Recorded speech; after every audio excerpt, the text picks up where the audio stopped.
Hello out there in TV land. Hello. I'm trying to document, because now I'm a filmmaker because I've got the camera and I'm making film. My project to add a bit of joy into the world. I've taken an art piece by someone who's cynically exploited every trick in the modern art, graffiti art and everything else book to add a bit of mythos around himself, to make himself into an artist, trademark, copyright. And I want to actually kind of take a bit of that back for the world. I mean, God, ego. There's so much negativity put into the world and so much cynical abuse of people's expectations. And when someone does what this chap has done, which is basically paint all over other people's work and doesn't do anything nice with them, just little sad faces, little sad things, and people buy it. People turn up, people pay money. Now, on this one occasion, he's kind of screwed up a little bit because he's tried to do a Banksy, and what he's done is he's placed his work in a charity shop. Yay, money goes to charity, and great, and I paid my £20.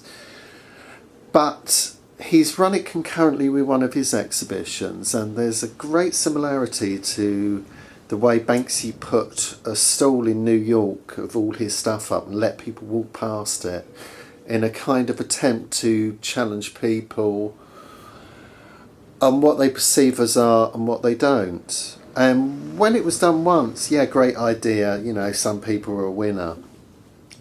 But there was something a little bit mocking and cynical about the way this was done.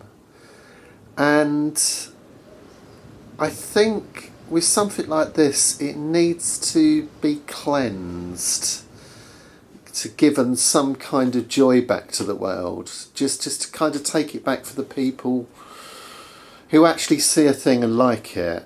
They like it for the joy of it. And more the point, for the people who paint a thing for the joy of it, and not to kind of throw their ego, stamping their thing over someone else's. And I realise the hypocrisy of this, because that's kind of what I'm going to be doing. But, you know, it will make sense, hopefully.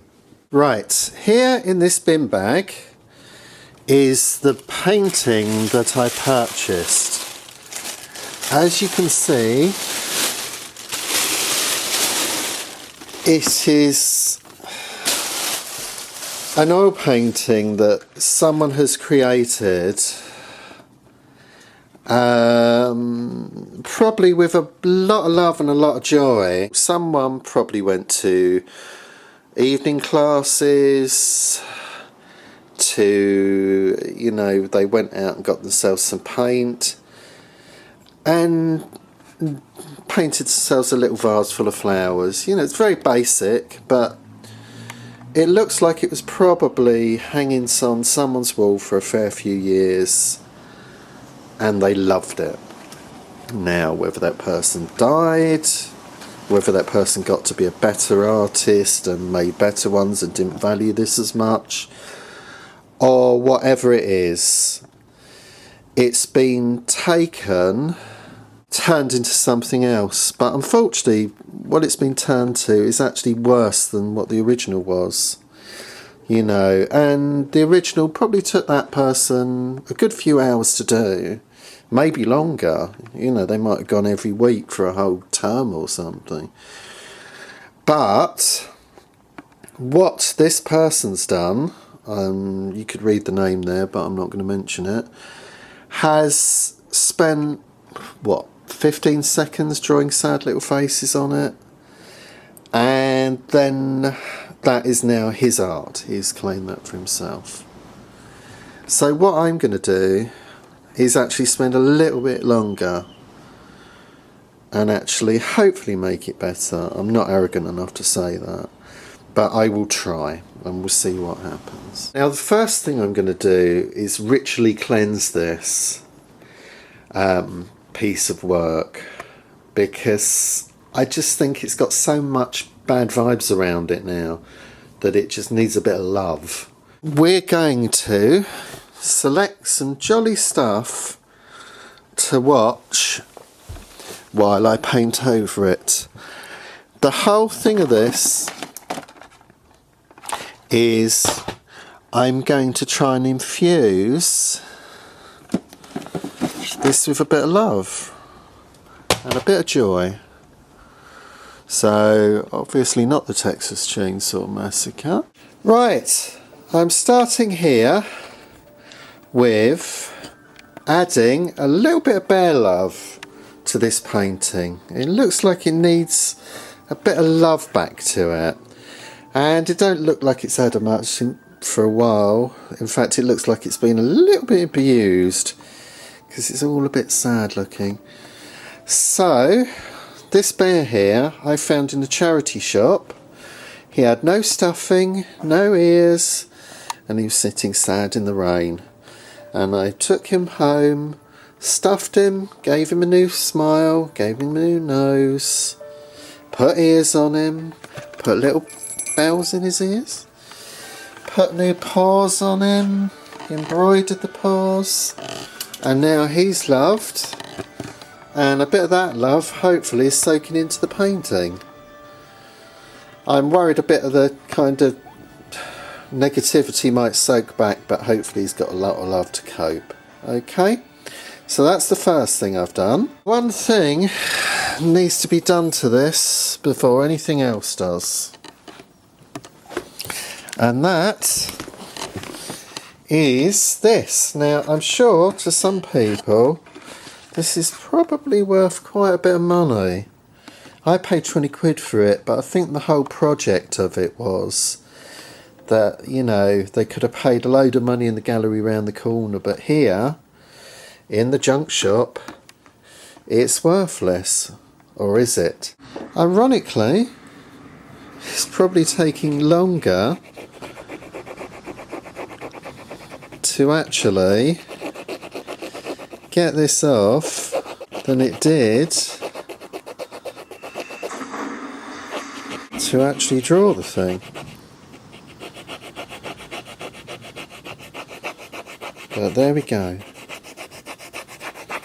I think that's enough to actually kind of take that off. So that's one picture officially devalued. It's 8:45 in the morning. I've been up and been painting and doing various things since 8, I would say. Still in my pyjamas, and I'm giving this painting a second coat in the background. This is the thing about painting and actually kind of creating an artwork. There's so much thought goes into it. I spent ages yesterday just trying to work out exactly what colour to put in the background. And now I've got to give it a second coat of exactly the same colour after a base coat of white, just to get a nice flat even coat to it. I think the reason I'm boring you with this detail is because this boring detail is actually most of what you do as artist, whatever that is. Still haven't worked out that one. And a lot of life is actually watching paint dry. Hello there. Right, today on the canvas we're nearly done. Let it go into focus there. Hello, Mr. Focus. There we go. Right, what I am going to do now is, well, what I would usually do on here is start putting in black lines, but because when I rescued it from its previous attempt at being redone, it had too many black lines on it. So what I'm going to do now is, instead of the black lines, and I hope this works, we're going to have blue. There we go. Now obviously, because I'm filming this myself, this is a real sod to do. So I'm going to say ta-ra now and cover this whole painting with lots and lots of little blue lines, except for the eyes, which are going to be black, but they're allowed to be black because that's what colour they are. Okay. Yeah, it's finished. We have a finished work of art. And everything's covered up, everything's all bright and jolly. There's a lot of love, a lot of attention, and a lot of time spent on it, about 3 days in told. So we've now got a work of art. I'm making a film, hello, and all it needs for me to, by other people's standards, i.e. the person who kind of scribbled all over this, to become a polymath, is to compose some music and play it. And I think I'll take this with me and we'll give it a bit of love. Yes? Okay, some musical love. Good afternoon, art lovers. As you can see, we've changed and relocated to a different location. For the first performance of my new piece entitled The Perils of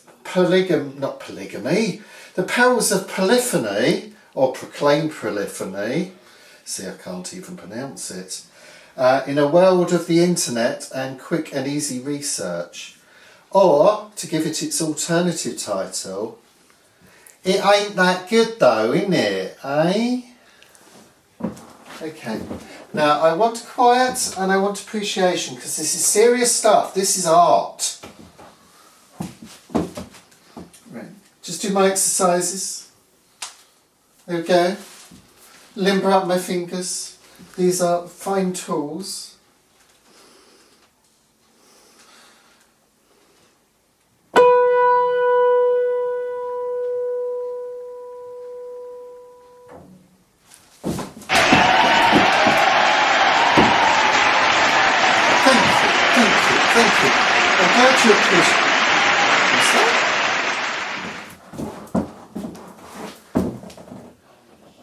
What do you mean that's shit?